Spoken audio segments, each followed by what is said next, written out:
avatar's eyes slid open, and I was back in my world history class. The seats around me were now filled with the other students, and our teacher, Mr. Ivanovich, was materializing at the front of the class. Mr. A's avatar looked like a portly, bearded college professor. He sported an infectious grin and wire-rimmed spectacles and a tweed jacket with patches on the elbows. When he spoke, he somehow always managed to sound like he was reading a passage from Dickens. I liked him. He was a good teacher. Of course, we didn't actually know who Mr. Ivanovich really was or where he lived. We didn't know his real name, or even if he was really a he. For all we know, he could have been a small Inuit woman living in Anchorage who had adopted this appearance and voice to make her students more receptive to her lessons. But for some reason, I suspected that Mr. Ivanovich, he probably sounded just like he was. All of my teachers were pretty great. Unlike their real-world counterparts, most of the Oasis public school teachers seemed to genuinely enjoy their job, probably because they didn't have to spend half of their time acting as babysitters and disciplinarians. The Oasis software took care of that. Ensuring that students remained quiet and in their seats, all the teachers had to do was sit and teach. It was also a lot easier for online teachers to hold their students' attentions, because here in the Oasis, the classrooms were like holodecks. Teachers could take their students on virtual field trips every day without ever leaving the school grounds. During our world history lesson that morning, Mr. Ivanovich loaded up a standalone simulation so that our class could witness the discovery of King Tut's tomb by archaeologists in 1922. The previous day, we had visited the same spot in 1334 and had seen Tutankhamun's empire in all its glory. In my next class, biology, we traveled through a human heart and watched it pumping from the inside, just like in that old movie, Fantastic Voyage. In art class, we toured the Louvre. While all our avatars wore silly berets, I'm still unsure of why. In my astronomy class, we visited each of Jupiter's moons. We stood on the volcanic surface of Io, while our teacher explained how the moon had originally formed. As our teacher spoke to us, Jupiter loomed behind her, filling half the sky, its giant red spot churning slowly just over her left shoulder. Then she snapped her fingers, and we were standing on Europa and discussing the possibility of extraterrestrial life beneath the moon's icy crust. I spent my lunch period sitting in one of the green fields bordering the school, staring at the simulated scenery, while I munched on a protein bar with my visor on. It beat staring at the inside of my hideout. I was a senior, so I was allowed to go off-world during lunch if I wanted to, but I didn't have the kind of dough to blow. Logging into the Oasis was free, but traveling around inside it wasn't. Most of the time, I didn't have enough credits to teleport off-world and go back to Ludus. When the last bell rang each day, the students who had things to do in the real world logged out of the Oasis and vanished. Everyone else head off-world. A lot of kids owned their own interplanetary vehicles. School parking lots were often filled with UFOs, TIE fighters, old NASA space shuttles and various crafts, Vipers from Battlestar Galactica, and, many other sci-fi inspired spaceships. Every afternoon, I would stand on the school's front lawn and watch with envy as these ships filled the sky, zooming off to explore the simulation's endless possibilities. The kids who didn't own ships would either hitch a ride with a friend or stampede to the nearest transport terminal, headed for some off-world dance club, gaming arena, or rock concert. But not me. I wasn't going anywhere. I was stranded on Ludus, the most boring planet in the entire Oasis. The ontologically anthropocentric, sensory immersive simulation was a big place.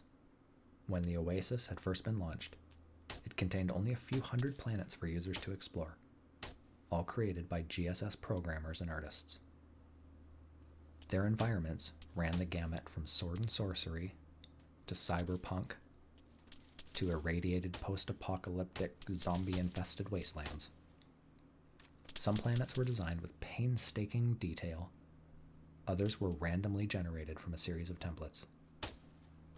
Each one was populated with a variety of artificially intelligent NPCs, non-player characters, computer-controlled humans, animals, monsters, aliens, and androids with which Oasis users could interact. GSS had also licensed pre-existing virtual worlds for their competitors, so content that had already been created for games like EverQuest or World of Warcraft were ported to the Oasis, and copies of Norath and Azarath were added to the growing catalog of Oasis planets. Other virtual worlds soon followed suit. From the metaverse to the Matrix, the Firefly universe was anchored in a sector adjacent to the Star Wars galaxy, with a detailed recreation of the Star Trek universe in the sector adjacent to that. Users could now teleport back and forth between their favorite fictional worlds: Middle-earth, Vulcan, Pern, Arrakis, Megarath, Discworld, Midworld, Riverworld, Ringworld, worlds upon worlds. For the sake of zoning and navigation, the Oasis had been divided equally into 27 cube-shaped sectors, each containing hundreds and hundreds of different planets. The three-dimensional map of all 27 sectors distinctly resembles an 80 puzzles toy called a Rubik's Cube. Like most Gunters, I knew this was no coincidence. Each sector measured exactly 10 light hours across, or about 10.8 billion kilometers. So if you were traveling at the speed of light, the fastest speed attainable by any spacecraft inside the Oasis, you could get from one side of a sector to the other in exactly 10 hours. That sort of long-distance travel wasn't cheap. Spacecraft that could travel at the speed of light were rare, and they required fuel to operate. Charging people for virtual fuel to power their virtual spacecrafts was one of the ways gregarious simulation systems generated revenue. Since accessing the Oasis was free, this is where they made their money. But GSS's primary source of income came from teleportation fares. Teleportation was the fastest way to travel, but it was also the most expensive.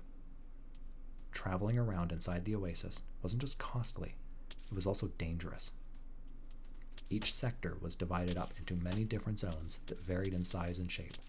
Some zones were so large that they encompassed several planets, while others covered only a few kilometers on the surface of a single world. Each zone had a unique combination of rules and parameters. Magic would function in some, but not others. The same was true for technology. If you flew your technology ship into a zone where technology didn't function, your engines would fail, and the moment you crossed the zone border, you'd plummet out of the sky. Then you'd have to hire some silly gray-bearded sorcerer with a spell-powered space barge to tow your ass back into a technology zone. Dual zones permitted the use of both magic and technology, and null zones didn't allow either. There were pacifist zones, where no PvP combat was allowed, player versus player, and PvP zones, where people can kill themselves or each other. You had to be careful. Whenever you entered a new zone or sector, you had to be prepared. But like I said, I didn't have that problem. I was stuck at school. Ludus had been designed as a place of learning, so the planet had been created without a single quest, portal, or gaming zone. The only thing to be found here were thousands of identical school campuses separated by rolling green fields, perfectly landscaped parks, rivers, meadows, and sprawling template-generated forests. There were no castles, dungeons, or orbiting space fortresses for my avatar to raid, and there were no NPC villains, monsters, or aliens for me to fight, so there was no treasure or magical items for me to plunder. This totally sucked for a lot of reasons. Completing quests, fighting NPCs, and gathering treasure were the only ways a low-level avatar like mine could earn experience points.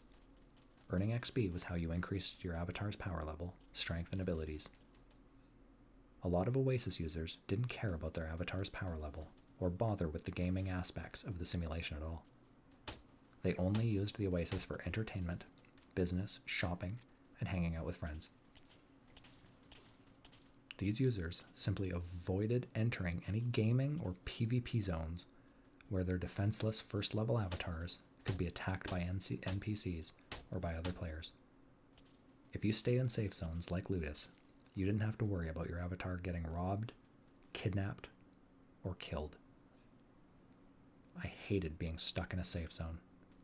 If I was going to find Halliday's egg, I knew I would eventually have to venture out into the dangerous sectors of the Oasis, and if I wasn't powerful or well-armed enough to defend myself, I wasn't going to stay alive for very long.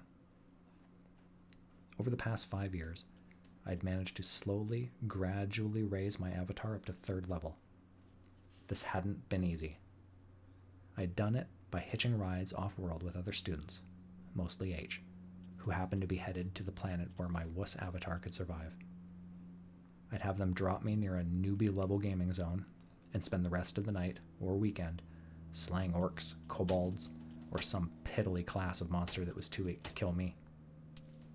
For each NPC my avatar defeated, I would earn a few meager experience points, and usually a handful of copper and silver coins dropped by slain foes.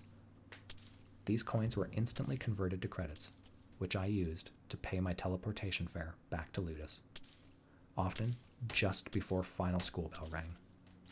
Sometimes, but not often, one of the NPCs I kill would drop an item. That's how I obtained my avatar's sword, shield, and armor. I had stopped hitching rides with H at the end of the previous school year. His avatar was now above 30th level, and so he was almost always headed to a planet where it wasn't safe for my avatar. He was happy to drop me in some new world along the way, but if I didn't earn enough credits to pay my fare, I'd wind up missing school and be stuck on some planet. This was not an acceptable excuse. I'd now racked up so many unexcused absences that I was in danger of being expelled, and if that happened, I would have to return to my school-issued Oasis console and return to public school. I'd be transferred back to school in the real world to finish my senior year, and I couldn't risk that. So these days, I rarely left Ludus at all. I was stuck here, and stuck at 3rd level. Having a 3rd level avatar was a colossal embarrassment. None of the other Gunters took you seriously unless you were at least 10th level. Even though I'd been a Gunter since day one, everyone still considered me a noob. It was beyond frustrating. In desperation, I'd tried to find a part-time after-school job just to earn some walking around money. I applied for dozens of tech support and programming jobs, mostly Gunter construction work, coding parts of the Oasis Mall and office buildings, etc., etc. But it was completely hopeless. Millions of college-educated adults couldn't get one of those jobs. The Great Recession was now entering its 3rd decade, and unemployment was still at record highs. Even the fast food joints in my neighborhood had 2-year waiting lists for applications. So I remained stuck at school. I felt like a kid standing in the world's greatest video arcade without any quarters, unable to do anything but walk around and watch other kids play.